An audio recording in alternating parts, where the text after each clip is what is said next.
So, I love Genshin Impact. I can't say whether that's a surprising fact or not, so I suppose that's just a fact. Anywho, Genshin Impact, for any who don't know, is a massive open world RPG. By massive, I effectively had to buy a new iPad to store the sucker. It is what you would call a gacha game, and for those who don't know what a gacha game is, here is a technical definition according to the Cambridge Dictionary of all things. I both love and hate this timeline.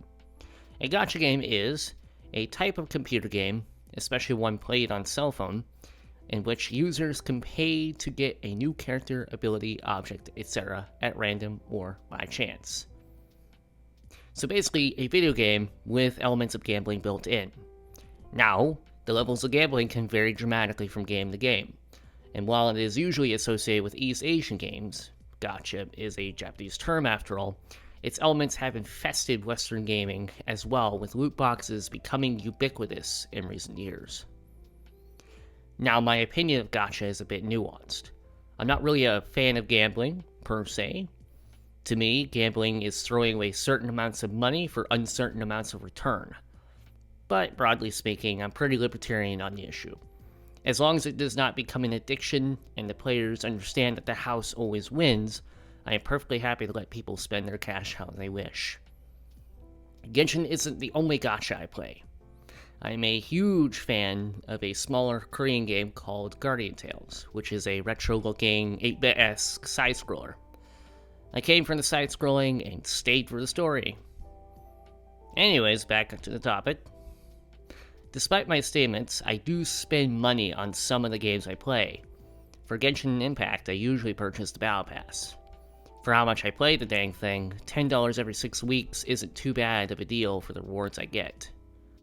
The benefit is that I know what I'm getting for my cash. In Genshin, when you pull for a certain character or piece of equipment you want, you have a small chance of success on any given pull. But the game has an in-game pity system that guarantees a character of a certain quality after you make so many pulls. The game is set up in such a way that through my mostly free-to-play grinding, I can usually get the characters I'm going after. In Guardian Tales, I spend about $3 every month to get a bundle of gems to pull on the characters I want. This case, however, has little to do with the rewards, but rather with supporting the game and its developers. Overall, Guardian is probably one of the more free-to-play friendly gachas out there, in my opinion. So with all that said, what is my overall opinion on spending money in games? Well, the first question I'd like to ask is it pay to win? Or even more precisely, is it pay to have fun? Many mobile games that are purportedly free will hard cap activity. In Guardian, this is done via the use of coffee, with each activity requiring a certain amount of coffee to complete. In the same vein, Genshin uses a resin system to complete certain activities. However, the game itself is open world, so if a player really has a hankering to play, you have a giant map and a lot of quests to go and explore and complete. In both cases, even with these hard caps on gameplay, the games are still immensely enjoyable in my opinion. Me personally, I treat Guardian as a daily grinder with the occasional playing of a level. Unfortunately, this is the game's weakness in my opinion. The levels are limited, with the game just releasing World 18 in February. The avid player will pretty quickly get through most of the game's content, and if, unlike me, you don't like to level grind, then you will likely lose interest. Genshin is a comparatively massive game. Of the planned 7, maybe 8, regions, the game has grown to be absolutely massive with the release of the 5th region of Fontaine. However, even with how massive the map is, players will all too quickly explore pretty much every nook and cranny of it.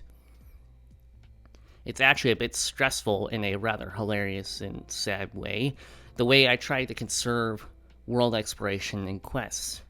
Fortunately, the game has a significant amount of level grinding to it, as well as a continuous stream of in-game events. This allows for daily grinding beyond just completing quests and exploring. Long story short, yes, both are very enjoyable games, however you like to play.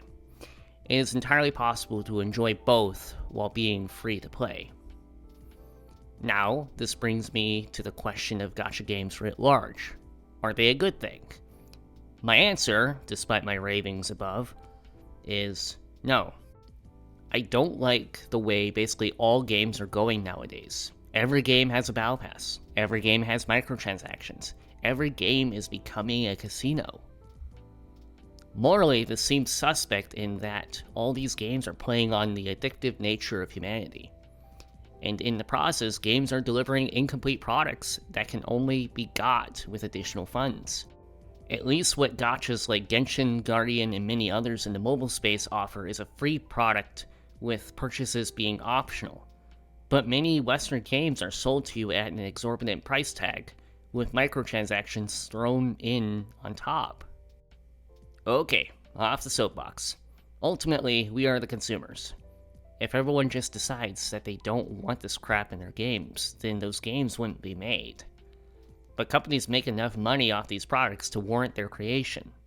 So ultimately, I guess just vote with your wallets. So, to channel my inner He-Man, be smart with your money, and most of all, have fun.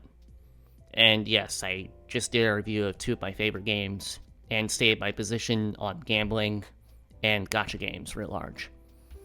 2 birds, 1 stone. Or is that 3 birds? Any hoozles, have a great day.